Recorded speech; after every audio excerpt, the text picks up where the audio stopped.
Aljamain Sterling versus Movsar Evloev is happening at UFC 307. But who's going to win this fight? Well, before we talk about who's going to win this fight, let's take a look at their latest performances, in which Aljamain Sterling fought Sean O'Malley, in which both started out very slow in round one until Aljamain Sterling got dropped by Sean O'Malley. Early round two, Sterling on it. Sean O'Malley then put more punishment on Aljamain Sterling, in which the wrestling enough to stop the fight in round two.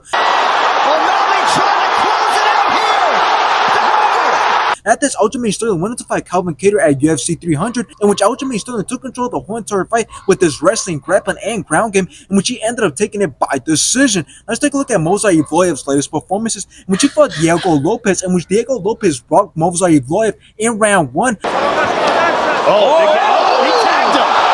Lopez tagged him hard. Movsar Evloev then brought it back, outlanded Diego Lopez, had a lot of ground control, and he ended up taking it by decision.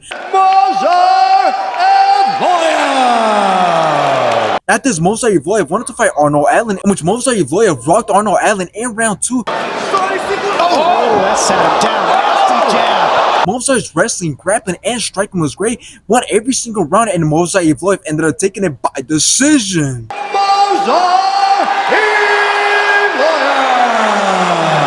Now, here's the thing about this fight. This fight is going to be a 50-50 fight, and it's going to be a high-skilled fight. And to some, it might be a boring fight, but here's the thing. It's not going to be a boring fight. It's just going to be a very competitive fight when it comes to wrestling and grappling, since Movsar Evloev is one of the best in the featherweight division when it comes to that, and so was Aljamain Sterling at 135. And even now that he moved up to 145, he has showed that he possesses such great skill to the point where going up in weight didn't matter. So again, this fight couldn't be any closer, and I would even say it's closer than the Diego Lopez versus Brian Ortega fight that was supposed to happen. So now, how's this fight going to go? Well, realistically, I think if the fight stays on the feet, I believe that Movsar Evloev is going to have the edge when it comes to striking. Yes, both men are known for the crazy striking skills, but I feel like out of both of them, I feel like Movsar Evloev is the more capable and dangerous striker. But now let's talk about the obvious and where the most action and skill is going to be displayed, and that is when it comes to wrestling and grappling. And whenever it gets to that point, that is when the real fight is going to start, which based on what we know from both men, I can't really say who's going to have the edge and who's going to win when it comes to that. But I could tell you this, right away, we're definitely going to find out who's the better wrestler and who's the better grappler. But in the end, my prediction for this fight is that this fight will go all rounds. Nobody's going to get knocked out, and I doubt somebody's going to get submitted simply because both men are too good to ever get in a position where they could get submitted. But here's the thing, I would like to see Movsar take the win.